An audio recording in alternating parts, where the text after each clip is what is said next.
3:39 de la madrugada, las 4 menos 20 le diríamos en el barrio.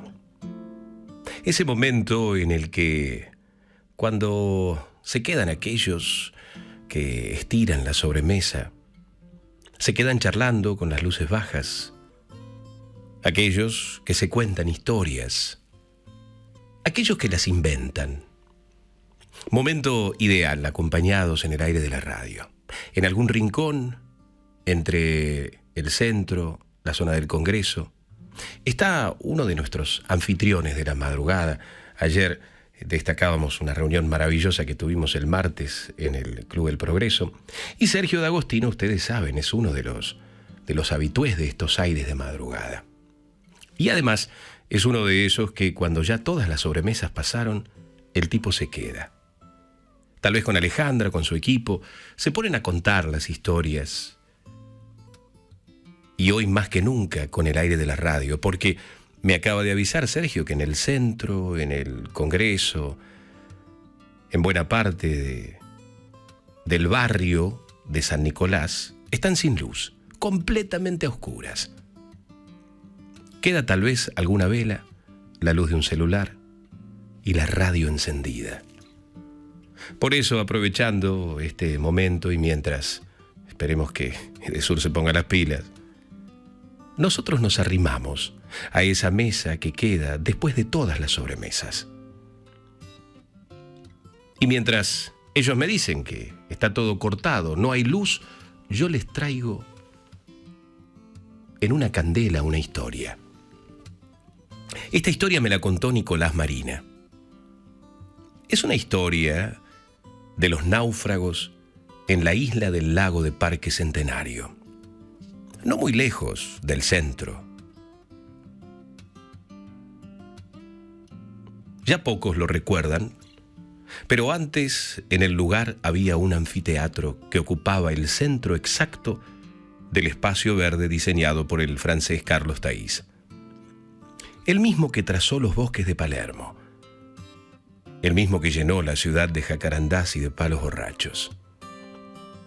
Es de suponer que durante años se presentaron allí las obras de los grandes autores del teatro universal: Ibsen, Chekhov, Brecht, las infaltables Sueño de una noche de verano, o Esperando a Godot, Edipo Rey, y quién sabe cuántas más, ¿no?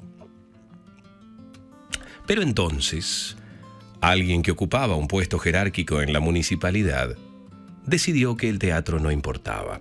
Así que lo clausuraron y lo tiraron abajo, y trajeron cemento, trajeron hierros, trajeron cal, arena, máquinas, operarios, y construyeron un lago artificial. Y en el centro de ese lago levantaron una estructura que recordaba esquemáticamente a una isla. Y la rellenaron con tierra, claro, y sembraron algunos árboles y plantas varias. Y a alguien se le ocurrió después que la isla debería tener su propio náufrago, como los de las novelas de aventuras y las historietas. La idea era que, al posar la atención en ella, los visitantes pudiesen apreciar a un individuo que representara los más altos valores del espíritu humano, el ímpetu civilizador del hombre moderno, capaz de imponerse con tenacidad al infortunio, a las inclemencias de la naturaleza y a la soledad extrema, y extraer de todo eso lo mejor de sí. El ideal de Rousseau, encarnado en la figura de un Robinson Crusoe. Por aquel entonces hubo una convocatoria y se presentaron miles de voluntarios para ocupar el puesto de náufrago residente, el cual duraba 3 meses. A cada náufrago se le entregaba un cofre con alimentos no perecederos y otro cofre con unas cuantas herramientas básicas para facilitar la supervivencia: cuchillo, sierra, hacha, varios metros de soga, aguja, hilo, un cacharro para calentar agua, una brújula, lo cual, a decir verdad, si uno lo piensa, no tenía mucho sentido, sedal de pesca, un juego de anzuelos y una Biblia.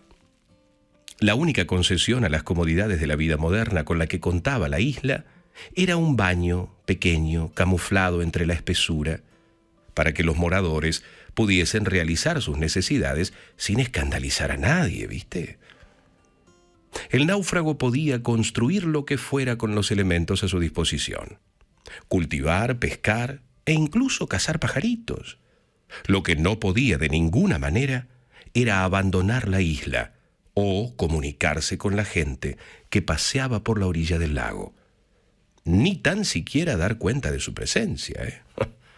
A todos los efectos, debía actuar como si estuviese solo en medio del océano. Un cartel advertía a los visitantes prohibido hablar con el náufrago. La transgresión podía acarrear severas multas y hasta días de cárcel. En un primer momento, la iniciativa despertó gran interés en el público. La gente se reunía a contemplar al náufrago de turno y a comentar su desempeño. Comparaban al náufrago de abril con el de marzo y elegían a su favorito. Algunos llegaron a convertirse en verdaderas celebridades. Recibían propuestas de casamiento de sus admiradoras o los tentaban para hacer la cara de alguna campaña publicitaria. Los periódicos tenían una sección dedicada a informar sobre las actividades diarias del náufrago del trimestre y además a hacer una crónica sobre las rivalidades, las polémicas suscitadas entre los anteriores habitantes de la isla que seguían sacándole rédito a su fama. También se hacían apuestas clandestinas sobre quién sería elegido como el próximo náufrago y cuánto tiempo duraría. Sociólogos, psicólogos, antropólogos se acercaban a menudo hasta el parque para realizar estudios de campo sobre el comportamiento del individuo en soledad. Algunos de los primeros náufragos eran actores que veían en ello una oportunidad para sus carreras. Pero la mayoría lo hacía simplemente por el dinero. Dicen que con lo que se ganaba en un mes como náufrago en Parque Centenario, se podía vivir tranquilamente 2 años sin trabajar. Entre los náufragos más populares hay que destacar a Amílcar Salerno, el legendario tercer Robinson, que se la pasaba todo el día ejercitándose y planificando complejos proyectos de ingeniería primitiva. Fue el que construyó la vistosa cabaña en el centro de la isla y el que armó la huerta de la que se beneficiarían sus posteriores colegas. En contraste, uno de los náufragos más decepcionantes para el público, ávido de dramatismo, fue Valentino Bussati, el noveno. Un joven de aspecto frágil, soñador, que se distinguió por ser uno de los náufragos más inactivos. Se la pasaba todo el día contemplando el agua y el cielo y haciendo anotaciones en un cuaderno. Eso sí, al terminar su período en la isla, publicó un libro de versos con los que se ganó el Premio Nacional de Poesía. El caso más escandaloso, sin dudas, fue el de Ruperto Galíndez, el 28º náufrago, al cual tuvieron que destituir tras 2 semanas de estadía por flagrantes muestras de exhibicionismo obsceno. Habráse visto. Cabe aclarar que el trabajo no presentaba grandes riesgos para la integridad física de los participantes, aunque hubo el caso de un náufrago que debió ser internado de urgencia por un golpe de calor y tuvo que ser reemplazado, claro. Otro murió durante una fuertísima ola de frío polar y un tercero falleció a causa de una peritonitis. Más allá de estas pocas excepciones, todos coincidían en que la labor no entrañaba mayores peligros físicos, pero que se trataba de una experiencia psicológicamente abrumadora. Pasarse los días en total soledad, espiando fugazmente las vidas felices o aparentemente felices de los demás. Bueno, las vidas abiertamente tristes también, y las vidas intrascendentes, pero tan cargadas de dolor y de esperanza. Ver todo eso desde la perspectiva aislada del centro del lago era desolador. Es por eso que muy pocos repetían la experiencia. Cuando era chico conocí personalmente a Martiniano Arana, que naufragó 2 veces. La primera vez tuvo tan mala y tan buena suerte que al segundo día de su estadía se enamoró a primera vista de una joven estudiante de letras llamada Juliana Cárdenas. Por suerte, el flechazo fue mutuo. Pero como la comunicación entre náufragos y visitantes estaba totalmente prohibida, tuvieron que fingir que no se veían ni se miraban. Aprendieron a seguirse de reojo e improvisaron un complejo código de gestos, señales, colores para poder comunicarse sin concitar la intervención de los inspectores. Así, todos los días, se encontraban de orilla a orilla y jugaban a no prestarse atención, ¿viste? En esos íntimos momentos teñidos de un erotismo imperceptible para todos los demás, el amor entre ellos crecía cada día sin que nadie lo sospeche. Cuando los 3 meses de naufragio de Martiniano Arana llegaron a su fin, el tipo abandonó la isla y, haciendo caso omiso a los vítores y a los aplausos del público presente, fue directo a encontrarse con Juliana junto al mástil de la entrada de la avenida Díaz Vélez. Ahí se dieron el primer beso. Bueno, la segunda vez que se presentó como náufrago fue para saldar las deudas que contrajo por culpa de un primo que le había ido con una oportunidad de negocios, ¿viste? Con la que perdió todo lo que había ganado la primera vez. En ese entonces ya estaba casado con Juliana y estaba esperando a su primer hijo. Durante todo el trimestre de naufragio observaba desde su puesto en el centro del lago cómo el vientre de su esposa iba abultándose día a día. Para su sorpresa, una tarde Juliana no apareció. Y para su sorpresa mayor aún, al día siguiente se apareció con el primogénito en brazos, que se había adelantado, claro. Martiniano debió reprimir cualquier exclamación de alegría para no ser desplazado del cargo, y recién 15 días más tarde pudo alzar a su hijo. Esta vez supo invertir bien el dinero y desde entonces jura que no volvería a pasar un solo día en una isla desierta ni por $1.000.000. El caso opuesto al de Martiniano Arana fue el de Hermenegildo Rauch, que ostenta el récord máximo de 7 naufragios en su haber. La primera vez se inscribió para impresionar a su vecina Marcelita, de la que estaba perdidamente enamorado. Ella simplemente lo ignoraba, pero él fantaseaba con que ella le correspondería si lo veía convertido en uno de esos náufragos urbanos tan de moda. Tremendamente triste e inconsolable fue su sorpresa cuando, a las pocas horas de mudarse a la isla, la sorprendió besándose con uno al lado del monumento a la Aurora. El guardaparque tuvo que llamarle la atención con su silbato 3 veces para que deje de fulminarnos con la mirada. Y no tuvo que insistirle más, porque a partir de ese momento Hermenegildo, devastado, permaneció ajeno a todo. Su desencanto era equiparable al de aquel personaje, ¿se acuerdan? Edward Malone, el protagonista de la novela El mundo perdido de Conan Doyle. Ese que emprende un peligroso viaje al interior de la selva amazónica para impresionar a la mujer amada y que, al regresar de una de las aventuras más prodigiosas de la que se tenga registro, descubre que ella se comprometió con otro. Pero en el caso de Hermenegildo fue peor aún, porque la desilusión se produjo apenas iniciada la aventura. Imagínense a Malone recorriendo aquella inhóspita y maravillosa tierra, plagada de dinosaurios y homínidos feroces, que no le interesaban en lo más mínimo, porque el tipo andaba con el corazón roto. Bueno, algo así le pasó a Hermenegildo. Desde ese momento se recluyó en la isla y se desentendió por completo del resto del mundo. Se lo veía deambular, cabizbajo, ausente, por momentos mascullando palabras inaudibles.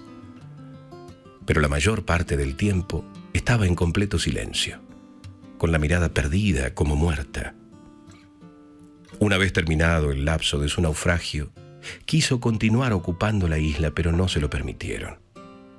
Según el reglamento, debía pasar por lo menos un turno entre naufragio y naufragio, ya que si no, los voluntarios, a fuerza de ignorar lo que sucedía más allá de las aguas del lago, podían desarrollar una condición conocida como síndrome de Maxwell o neblina social. Sí, a los afectados se les empezaban a desdibujar las siluetas humanas. Y en vez de ver personas, lo que veían era un borrón directamente. La visión de objetos y del mundo en general seguía siendo normal, pero en su manifestación más severa, el síndrome podía desembocar en una virtual ceguera. Igual nada de esto le importó a Hermenegildo, quien cada 3 meses se volvía a presentar nuevamente.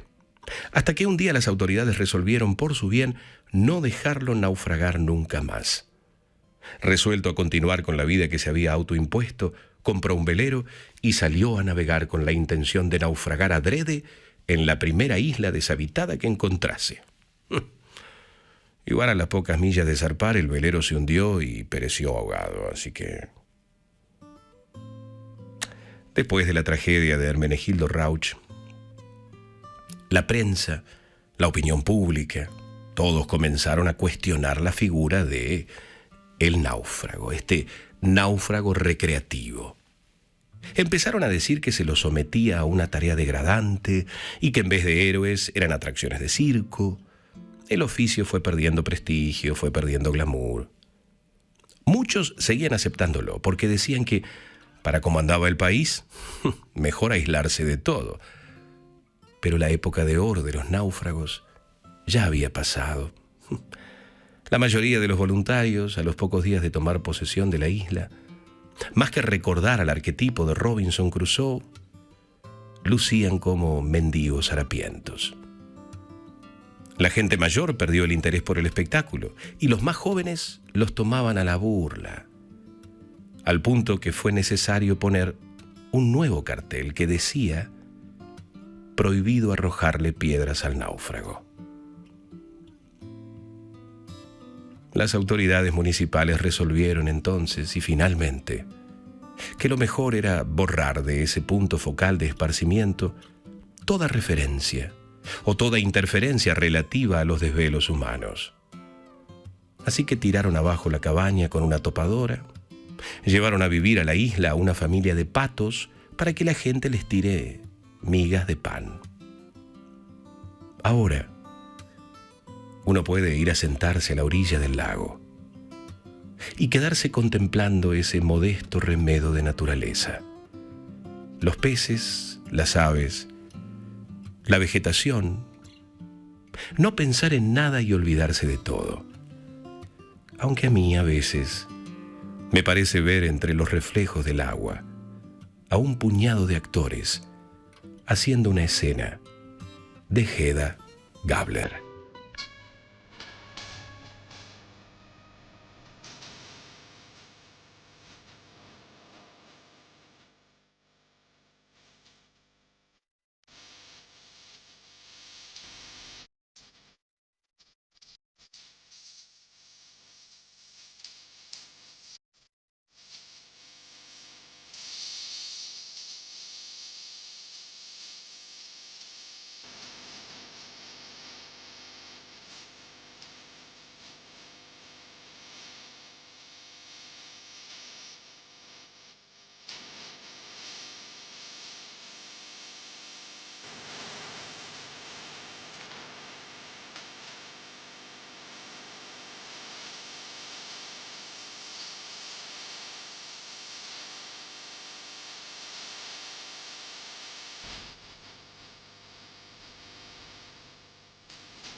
El cuento Náufragos en la isla del lago de Parque Centenario que nos regaló Nicolás Marina para esta madrugada. Sergio D'Agostino que nos avisó en sus navegaciones nocturnas que está sin luz buena parte de la ciudad de Buenos Aires, el centro, la zona de Congreso. Mucha precaución para quienes están además en la zona, que hay muchísimos bares, lugares como el Progreso en una sobremesa larga ya, Sergio, ¿eh? El tipo labura y está en el aire, con el aire de la radio siempre ahí palmo a palmo. Recién los escuchábamos además a los Náufragos con el tema que abrió un episodio en la historia de la música en nuestro país. Los Náufragos, vuelvo a naufragar.